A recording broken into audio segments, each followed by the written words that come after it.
Hello and welcome to the United Community Channel. This is your latest Manchester United news, and there's big news coming out today in relation to Mason Greenwood. The internal investigation by Manchester United is done, and it's coming off the back of a report from The Athletic. We're going to go through that report in full. I've got it here. We're going to talk a little bit about transfers as well. So as usual, please do get your thoughts and comments into the comment section below. Let's get into it.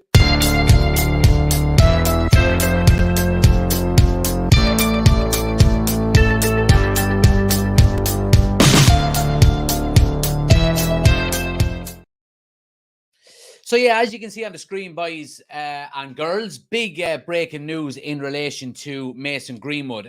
So basically, The Athletic have been doing an internal investigation into the Mason Greenwood scenario, why it's taken so long, why there hasn't been an announcement yet, whether they're going to be taking him back or, you know, selling him, loaning him, whatever it may be. And yeah, I mean, there's some interesting quotes on it, and there's some interesting, suggestions here. It's coming from Adam Crafton and Laurie Whitwell in The Athletic and more, it says. Anybody that's watching on TikTok, we've got the article up on the screen over on YouTube. So if you want to come over and check it out, with his link is on my homepage. Come over and check us out on YouTube, United Community Channel. But look, let's get straight into it. Mason Greenwood and Manchester United. A couple of points that I just, picked out, so on and so forth. So headline is Manchester United executive leadership team has been told the club have decided to bring back Mason Greenwood, the 21-year-old who had sexual assault charges against him dropped in February.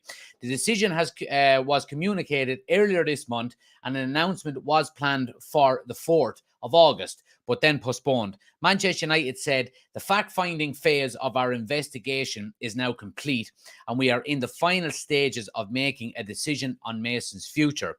That decision has not yet been made and is currently the subject of intensive internal deliberation. The Athletic explains what happened. So who is Mason Greenwood? We know all of this. We know what happened. Don't do that to me now. I've got a subscription. You all right there? I think ours on the screen. Sorry. Just getting paper to do some painting. Sorry, guys. Just give me 1 second here. I don't know why this is doing this to me, because I've got a subscription to The Athletic.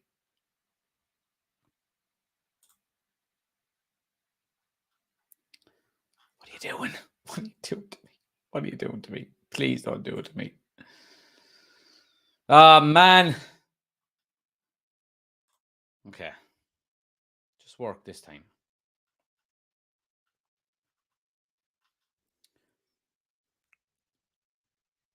No! It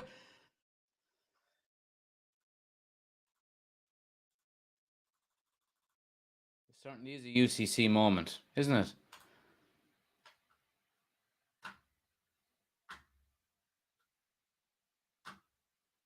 Just give me 1 second and I will resubscribe.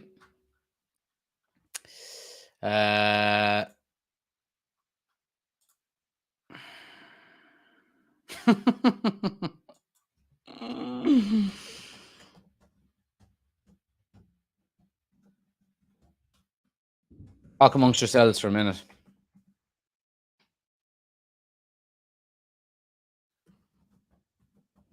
Can't believe this has happened. Subscription is obviously up.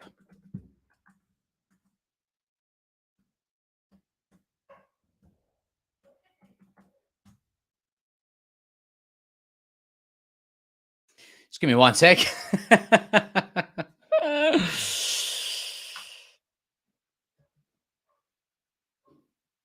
Oh, Jesus fucking Christ almighty tonight. Give me a minute. Give me a minute. Absolute nightmare.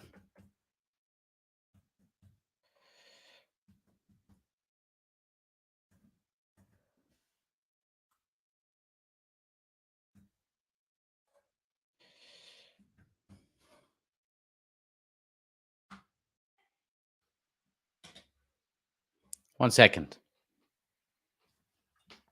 All right, got it.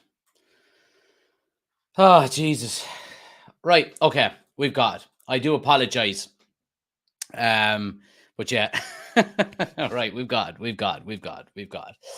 didn't miss anything, Oisin. My subscription to The Athletic ended probably about 4 seconds before I came live, so I've just been resubscribing. So anyway, who is Mason Greenwood? We know all of this stuff, okay? So let me see. The next area that I wanted to look at was how have Manchester United reacted? Okay, so we obviously know what happened with Mason Greenwood. We know why he's no longer playing for Manchester United, so on and so forth. The report goes on to say that United have taken their time establishing an executive panel in the wake of Greenwood's legal case being discontinued in February and going through all of the evidence. That included having access to the police work done following his initial arrest, such as seeing phone records and witness interviews, as well as making additional inquiries themselves.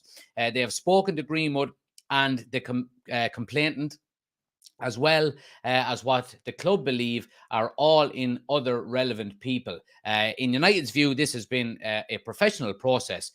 We've done a really detailed and thorough internal investigation, and we've asked as many people as we can around what happened and try to understand it beyond the original investigation done by police. And that's coming from United's chief operating officer. You'd expect us to engage with people who were relevant in terms of stakeholder groups, she added, but stressed the decision is firmly a decision that's on us. The panel was led by United's chief executive, Richard Arnold, insisted Roach, who is the club's general counsel, communications chief, Ellen Norman, football director, John Murtagh, so on and so forth. Any previous issues Greenwood had at United had not been a factor in their decision. There has not yet been a consultation element, i.e. members of the United women's team or the fan advisory board, which acts as a conduit between supporters and the club's leadership. They were not asked for their opinion. But first team manager Erik ten Hag has told the club his views on the situation. Although he has not said so explicitly in public, he is known to be open to Greenwood returning to the squad. So that's Erik ten Hag specifically. Sponsors have also expressed their opinions. One commercial partner, for instance, noted during a United game how a well-known celebrity was unable to be a guest at Old Trafford, owing to past allegations of violence against women. The Athletic asked all of United's global sponsors for their views on a potential Greenwood return. Only 3 replied, one of which, main matcher sponsor TeamViewer, declined to comment. Kit manufacturer Adidas, which we've heard this previously, stated that after inaccurate and speculative reporting within the media, it's important for us to reiterate that Adidas plays no role in any decisions made regarding any member of the team or staff at the club. So yeah, look, it goes on to say a lot more. What have United said? So basically, Manchester United have come out and given their own statement after the statement basically that Manchester United came out with today had nothing got to do with their own announcement. It was basically because they knew this report was coming out. So basically, Manchester United's report, and we'll go through that now as well. We can have a look at it here. This came out in conjunction with the Athletic's decision to release this article now. So Manchester United have come out on the back of it and said, following the dropping of all charges against Mason Greenwood in February 2023, Manchester United has conducted a thorough investigation into the allegations made against him. This is drawn on extensive evidence, yet we went through all of that already. Throughout this process, the welfare and perspective of the alleged victim has been central to the club's inquiries, and we respect her right to lifelong anonymity. We also have responsibilities to Mason as an employee, as a young person who has been with the club since the age of 7, and as a new father with his partner. The fact-finding phase of our investigation is now complete, and we are at the final stages of making a decision on Mason's future. Contrary to media speculation, that decision has not yet been made and is currently the subject of intensive internal deliberation. Responsibility ultimately rests with the chief executive officer. Once made, the decision will be communicated and explained to the club's internal and external stakeholders, which, by the way, I think is going to be a video interview kind of statement by Richard Arnold. This has been a difficult case for everyone associated with Manchester United, and we understand the strong opinions it has provoked based on the partial evidence in the public domain. We ask for patience as we work through the final stages of this careful, considered process. So yeah, look, we're after getting through a lot there. Other little snippets are coming out. The Athletic has been repeatedly told that the club's football operations department, including Murta and head coach Erik ten Hag, are supportive of Greenwood's reintegration. These are just little snippets as well. MUFC Chief Executive Richard Arnold told the club's executive leadership in the first week of August that United were planning to bring back Mason Greenwood. Adam Crafton then says, who actually wrote this report, went on to say, Man United's statement this afternoon, widely shared with the media at the time we intended to publish, is a direct response to an investigation by the Athletic into the club's planning for Mason Greenwood's return. So yeah, basically that's it in a nutshell. So look, I mean, the report is a lot bigger. It goes on to say a lot more, but you know, we've gone through the bones of it there. So basically what it boils down to is Manchester United's internal investigation is over. I think basically what we're looking at here is United are they're crossing the T's and dotting the I's at the moment. It looks like Mason Greenwood is going to come back and play some kind of role for Manchester United in the future, whether that be weeks, months, I'm not 100% sure.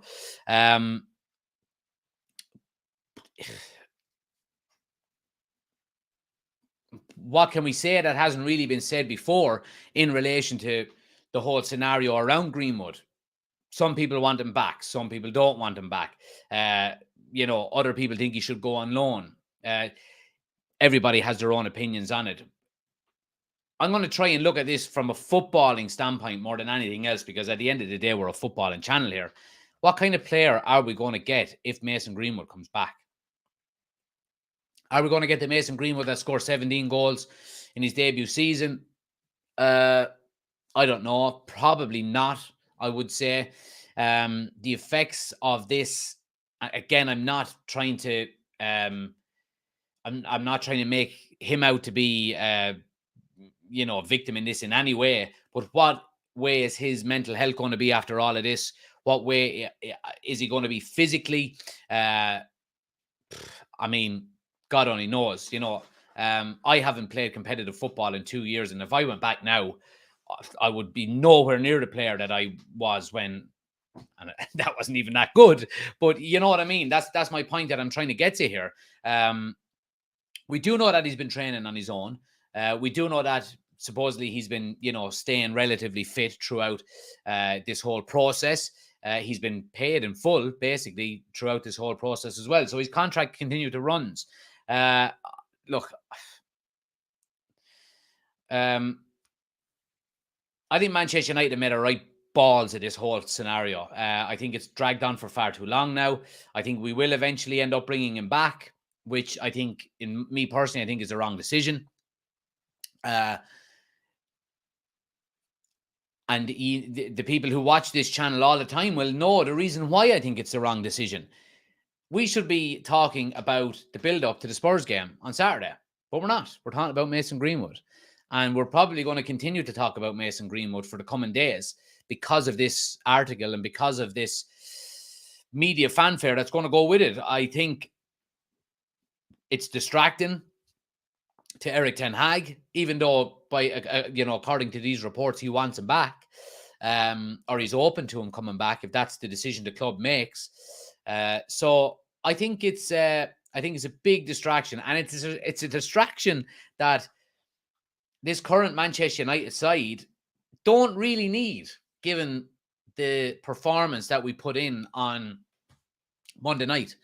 This Manchester United side and the club as a whole need to be focused around improving performances, getting, you know, our cohesion back, getting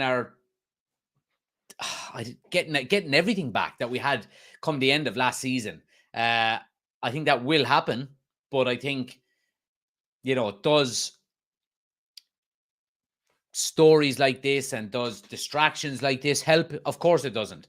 Some reports have suggested that some of the first team players don't want him back, and they would be very uncomfortable if he did come back.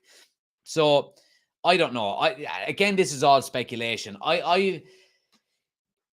That one specifically about first team players maybe not wanting him back, I think could be a bit,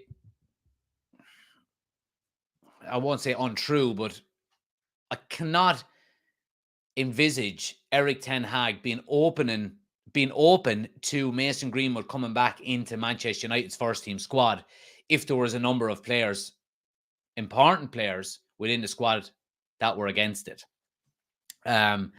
So yeah, I mean, I don't know. Let's see what people are saying in the chat here. And again, look, let me just say everybody has their own opinions. So, you might not agree with somebody, but let's just respect each other's opinions as well. I authorized the sale of the me-off jersey to raise funds. Oshin says, let him go on loan. He's a distraction now. As you said, best thing for the club and for the player. Only reason he's still there is because he's a very valuable asset. Chris says, I agree, loan him to Mourinho. Ben says, offer him to Liverpool so Chelsea will come in with 200 million. Oshin says, up there for dancing Ben. Love the thought process. Offer him to the Saudi League for 150 million. They'd take him in a heartbeat. We know the kind of ethics that are displayed over there. Gary says, get him in. He's not been convicted. He's better than Anthony, says Ben. Oshin says, not kicked a ball in 2 years, mentally drained, easy target. Yeah, and we do have to take into consideration the scrutiny that he's going to be under if he does come back, both from the media and from opposition fans and from a percentage of Manchester United fans as well. So, I mean, it's going to be a very difficult return if he does, Chris says, no way he has the fitness levels. He will be a year out before he can step on the field in the Prem. Ben says he's going to be worse, but he needs game time. Chris says, on a side note, it may be best not to talk about Spurs because how poor we played against Wolves. My match preview is going to be going up tomorrow as well, guys, around lunchtime, so keep an eye out for that as well. Oshin says, Eric Ten Hag was open to keeping Ronaldo and Maguire too. He really can't say anything else, can he? Yeah, maybe so. Eric Ten Hag has to be neutral. Once he is in the team, Eric Ten Hag will take the axe to him. Maybe so.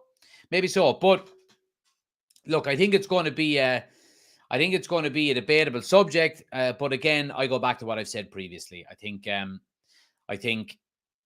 it's going to be a huge distraction, and it's not just for that reason, but that's for me the main reason why I don't want him back within Manchester United is because, it's the Cristiano Ronaldo effect last year. It's a distraction. And all of a sudden, when Cristiano Ronaldo left last season, we started playing really, really, really well. And we went on this big mad run. So, yeah, I don't know.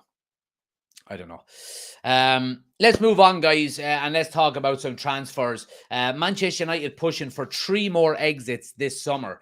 So, look, obviously, we've seen on the back of Monday night's game that, I mean, we're not the finished article. I don't think anyone thought we were the finished article, but a lot of the chat, especially, when we were live, and I've seen it subsequently on other channels and in the media and so on and so forth, Manchester United still require some depth within their squad. And I think it's quite evident, we bring on Scott McTominay again on the weekend or on Monday night. And while I did think he had a decent enough game when he came on, I think it just has, it gives you kind of shivers of last season where, you start to struggle once the starting 11 start to go off. You're bringing on a Scott McTominay for a, well, he came on for Rashford, obviously, because we were shutting up shop. But if he's going to be the type of player that we're relying on to go alongside Casemiro, I think we're going to struggle. Mason Mount still has to find his feet. Obviously, he's going to get all the time in the world from me specifically. Jadon Sancho looks sharp. Will he come back in? Garnacho had a poor game. Anthony looks like he's just picking up where he left off from last season, which is not a good thing either. Rashford needs to get back out on the left more than anything else. So United do need, options. Now, look, we've got Rasmus Højlund coming in. We've got Malacia to come back. We've got Kobe Mainoo to come back in midfield as well from his injury. So it all comes down to who we can get in, So reports are saying Manchester United have over 2 weeks to get the rest of their business done in the transfer window. There are several players at Old Trafford with uncertain futures. According to the Manchester Evening News, United intend to sell at least 3 more players before the transfer deadline. The news comes after Harry Maguire's switch to West Ham collapsed, despite the 2 clubs reaching an agreement last week. It turns out the defender never agreed to the personal terms offered by the Irons, and he's now set to remain at United for another season. The Manchester Evening News add that Eric Bailly and Brandon Williams have both been told they are free to leave permanently if a suitable offer arrives. While we're on that one, Eric Bailly has asked for a £1 million departure fee from Manchester United, and they turned it down. So that's why his potential move has maybe hit a stumbling block as well. Greedy fuckers. A report earlier today suggested Bailly's move to Saudi Pro League Al Nassr was off because they're signing Manchester City's Aymeric Laporte instead. Meanwhile, Dean Henderson could still move to Nottingham Forest, although they've recently signed Matt Turner from Arsenal. It is believed Forest assistant manager Alan Tate spoke to United football director John Murtagh on Monday evening. Donny van de Beek is another player who could move on. So look, I mean, we've mentioned 4 or 5 players there that we could potentially move on and get money in for. But we go back to what we've always said about United. It's hard to shift players off the books because of the wages that they get. And I think let's look at, because I have been thinking about this today, and I thought, why are United struggling to get players off of the books when the likes of Liverpool and Chelsea, even when you're looking at the Saudi League, for example, the Saudi League are coming in and they're buying the likes of Chelsea players and Liverpool players and so on and so forth.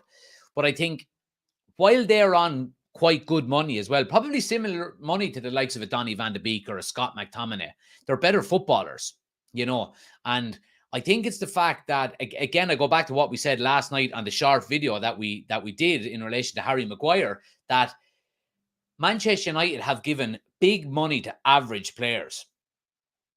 And you look at Liverpool as a great example. Liverpool gave average money to big players. And I think that's the massive difference. And I think that's the reason why we see the likes of Saudi clubs coming in and looking to buy, Fabinho and Jordan Henderson and these types of players. Albeit they might be a little bit older, but they're quality players. We sold Fred for £8 million. You know what I mean? So that's the difference there with United. There is going to be a hangover from the Ed Woodward era to get rid of these players out of Manchester United. And I think it's quite clear that it's not going to be gone anytime soon. It's kind of like, if you're in that hangover phase now, we're at about 3:30 in the afternoon, the day after a heavy session, and you're going, pizza or Chinese? Because I'm dying here, and hopefully that'll cure me. And I think that was kind of Ten Hag in now. Last season was kind of, you wake up and you're going, cheers, I'm grand. Because we've got Ten Hag, and then all of a sudden you can't get rid of players and you go, no, I'm actually still dying, So I think we're kind of in the kind of period now where we're going to order a takeaway in the hangover period, and hopefully that'll cure us. Now, it might cure us for a little while, but it's not going to be the full job. We need to keep drinking water, and we need to get out the other end of this hangover. This has been a great analogy, by the way. So yeah, look, I think we've got a bit of a way to go yet before we stable the ship in terms of, being able to get players off the books. Like if let's take Lisandro Martinez, for example. Okay, we've signed Lisandro Martinez. He's not on savage money. He's not on bloody Paul Pogba money or, fucking Jesse Lingard, stupid money, all this kind of stuff for average players. If we decided in 2 years' time to sell him, we would have no problem on getting rid of him because he's a good player. And he's not on astronomical money. He would garnish a good move somewhere, unless he, done his ACL or something or whatever. You know what I mean? So we have got a bit of a ways to go before we can get these average players off of our books. It's going to run on till next summer. But I think the longer it runs on, the more these players will realize, look, I'm not getting a game here. I think I do have to move on, or I'm not going to be, Harry Maguire is a fucking huge example. And I'm so pissed off that this move has fallen through. And I'm so pissed off with Harry Maguire because I backed him to the hills off the pitch in terms of how professional he's been. But for him to turn around and reject a move for money and try and let on that he's doing it to try and win his place back at Manchester United, it's bullshit. Anybody that believes he's, so delusional that he thinks he can win his place back is nonsense. He's not. He got stripped of the captaincy. That's your first kick in the hole. Then on pre-season, when the captain wasn't playing, Scott McTominay captained the team ahead of you. All of these things. I think in the Aviva as well. Who was captain in the Aviva? I think who was captain? I think Tom Heaton was captain in the Aviva while Harry Maguire was starting as well in Dublin. I mean, the writing is on the wall here for Harry Maguire. And don't be fooled. He's not staying to try and win his place back. He's staying for money more than anything else. He's going to be half in his wages going to West Ham or wherever else he might go. And United dug their heels and said, we're not paying you $7 million to leave. No way. Who do you think you are? And they're fucking damn right as well. Harry Maguire, if he had any sort of, and not just Harry Maguire, I put other players into this bracket as well. If Harry Maguire had any real set of balls on him and he wanted to go and revive his career and a career is a short thing in football. If he wanted to go on and revive his career and get back to playing football and keeping his name in the hat for the England squad, he would have been gone out that door as quickly as he could once Erik ten Hag stripped him of the captaincy. But he didn't do that because he's done what a lot of other players have done at Manchester United down through the years. They're staying for the money, and it goes back. We are still in that hangover phase of the Ed Woodward era. But what kind of a footballer stays at a club for money and sits on a bench? I just can't wrap my head around it. And, good riddance to these players. It's not going to be too much longer that we're going to have to deal with it because Erik ten Hag is building a squad of characters who want to play for Manchester United, not just pick up a bloody paycheck. We got rid of the Paul Pogbas, the Jesse Lingards, these types of players. And again, some of the fringe players that we're never getting, the likes of Anthony Elanga. I have a lot of respect for him. He wanted to play football. He wanted to progress his career and he left, and fair play. You will always, wish a former Manchester United player the best when they're going and doing that. Harry Maguire, whenever he does leave, he's not going to get any respect or any thanks from any Manchester United fan because of what he's done this summer. And I think if he had have just bit the bullet and left to play football, okay, we would have criticised his career at Manchester United in terms of his playing on the field, but we would have respected him for leaving and being professional when he was meant to leave, and he didn't do that. So, yeah, arsehole. Absolute arsehole. Let's see what people are saying in the chat here.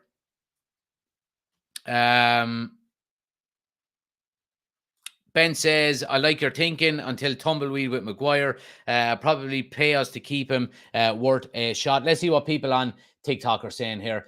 I mean, all good and well. He's a good striker. I like to be afraid of fans, rival fans giving abuse. Let's see. Vincent says, blah, blah, blah. Rashford last season, he will never get any better. Liam says, thoughts on Amrabat to Liverpool? United really a mess. Well, look, we always knew. So for anyone who hasn't heard, reports are suggesting that Liverpool are going to go in for Amrabat because obviously they are looking for a defensive midfielder and they've been turned down by both Lavia and Caicedo. So reports are suggesting that they're going to move on Amrabat. I'll go back to what I've said previously, and I said it once Rasmus Højlund was announced, that from what I read and, all of the reports that I read from different journalists and stuff, I was pretty certain that United were not going to buy another player unless we got players off the books and generated revenue from it, And I think we haven't done that. And we haven't done that is the reason why we haven't done that is because these players, these frauds like Harry Maguire and, Anthony Martial and Scott McTominay, who have been told you're not valued at the club anymore. We want to move you on and reinvest the money. Harry Maguire specifically just digging his heels in and staying for the money, So if Liverpool get Amrabat, then okay, they get Amrabat. That will be United's fault. Pure and simple. Won't be anyone else's fault other than United. Amrabat was so adamant that he wanted to come and play for Manchester United. He's getting annoyed now that we're still waiting on it, So I don't know. Look, let's talk about midfielders while we're on the subject as well. Ryan Gravenberch. So basically, Manchester United, again, this probably sounds a bit like I'm contradicting myself here, but we're just going through some of the reports today.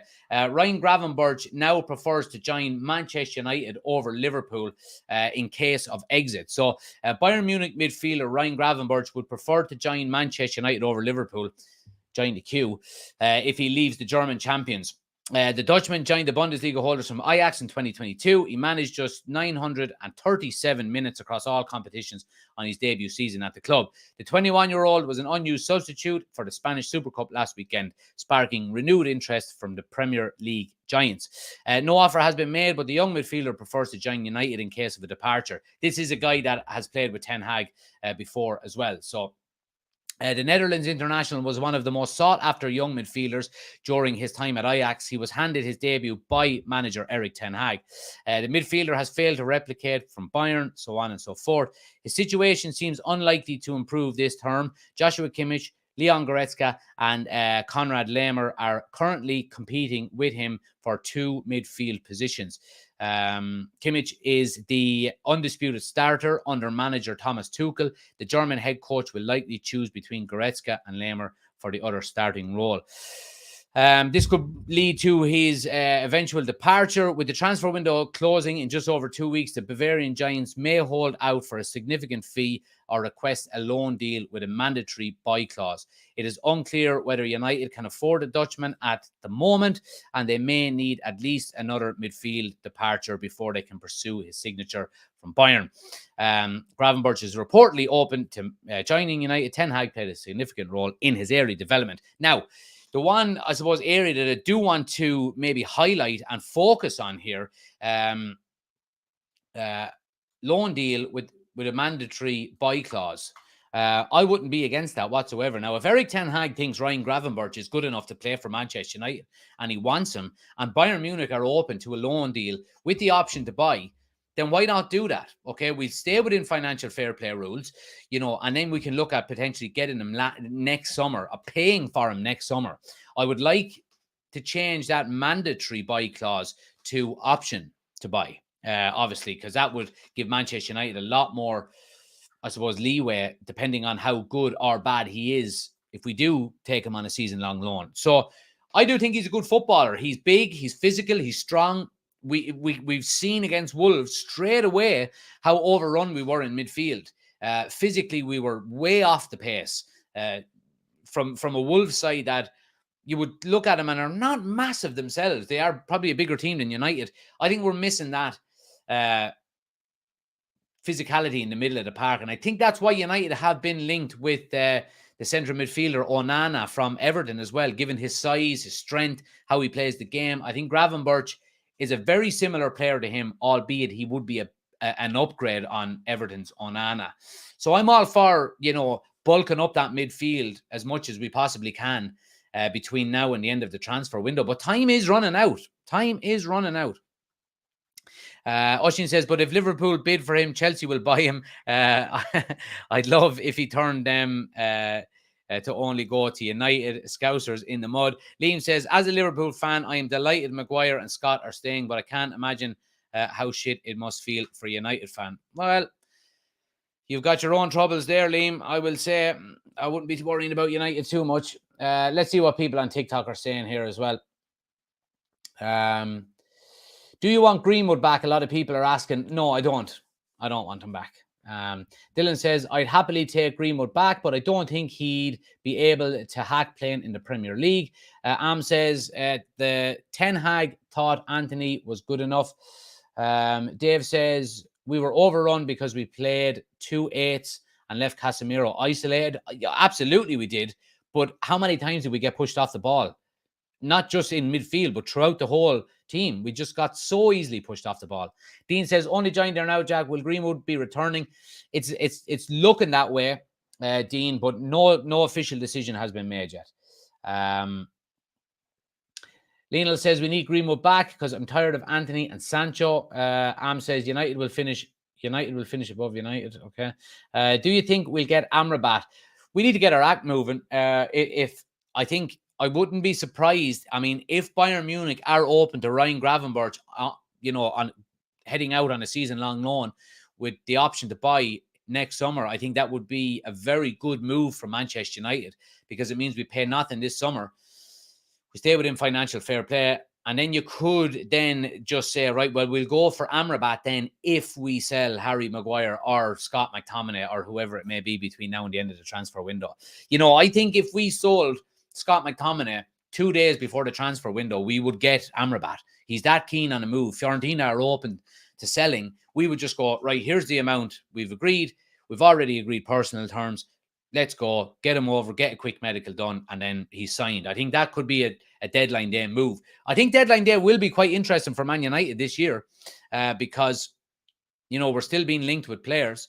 Erik ten Hag still wants to bring players in. We still want to get players off the books. I think it could go right to the deadline day, if you ask me. Dean says, what do you reckon of the opening for the third jersey? Let me remind you of the teams, of the terms. Yeah, Roy Keane, brilliant. Best bit of content United have done in years. To be honest, we can't win any major trophies with Anthony and Sancho as their starting 11. Well, we did last year, Lionel. Reports suggest the audio used by media was edited and misleading on the green. I'm not getting into all of that. You could be done for liable by saying stuff like that. So I would stay well clear of that. Let's see. Amrabat could be going to Liverpool. Sky think no more Man United business this window, says Jules. Yeah, I wouldn't be relying on Sky Sports for your news, to be quite honest with you. Sancho looked good the other night. He did. I was very happy with Sancho the other night, I have to say. And for anybody who watches the channel for a long time will know me and Ushin have debated it a lot last season, whether we should be giving him another season or not. I'm really happy with his performance in pre-season and when he came on the other night.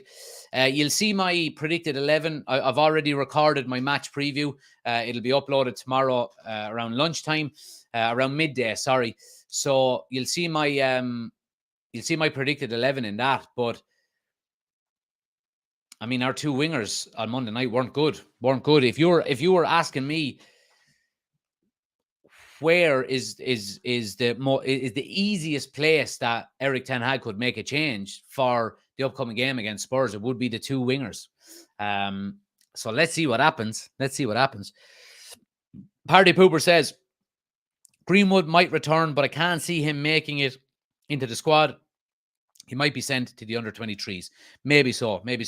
As well, guys, for any official members of the YouTube channel, I see a few of them in the chat there as well. We have set up a private WhatsApp group for official members as well.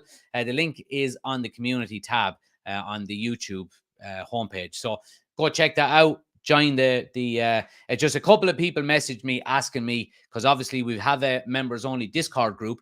And obviously some people don't use Discord. So they asked me just to do a WhatsApp group. So we've set up a WhatsApp group for official members. So anybody that does want to become an official member of the channel, the link is in the description of the video. Click the link, check out some of the options, see what you think. We had our first match reaction fan forum after the game on Monday night, which was really good. Chris, Oshin, and Lawrence were involved. I'd love to see more of you in Party Pooper if you want to get involved. I know John does be there as well. Irish lad does be there as well. So get involved, guys. Come on the screen if you want. There's no pressure, of course.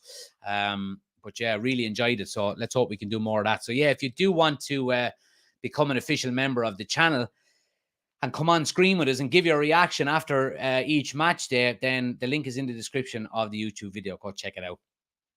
I think we'll leave it there, guys. People are getting sick of the OGs, says Oshin. Absolutely not. Absolutely not. Yeah, I think we'll leave it there. Look, again, just to finish up on the Mason Greenwood situation, we're probably going to hear over the next few days what's happening or what's going to happen. Yeah, but the most important thing is everybody has their own opinion on it. If you want them back, some people want them back, some people don't. Mark says, "You're allowed to get drunk." You certainly are, Mark. But if yeah, Mason Greenwood. Some people want him back, some people don't. We all support the same club, so you know what I mean. Don't kill each other in the comments just because somebody disagrees with you. We'll find out in the next couple of days. Let's see what happens. Appreciate everybody watching, guys. Please hit the like and subscribe button. We're on the road to 4,000 subscribers on YouTube. We're flying it a really, really good watch along the other night. Loads of people hitting the subscribe button. Anybody on TikTok, if you want to get involved on the YouTube channel where we do all of our watch alongs and stuff like that as well, link is on my homepage. Just click the link, hit the YouTube button, hit subscribe. I really appreciate it. We're on the road to 4,000 subscribers. And hit the follow button on TikTok as well if you haven't already done so. Thanks for watching, guys. Please hit the like button, hit the subscribe button. Today is, what day is today? Today's Wednesday. I think might be back for the podcast tomorrow night because Ricey is training tonight, so he's not around. So should be back tomorrow with that. If not, we'll be back with another Manchester United news show. Thanks for watching. Chat to you tomorrow. Take it easy.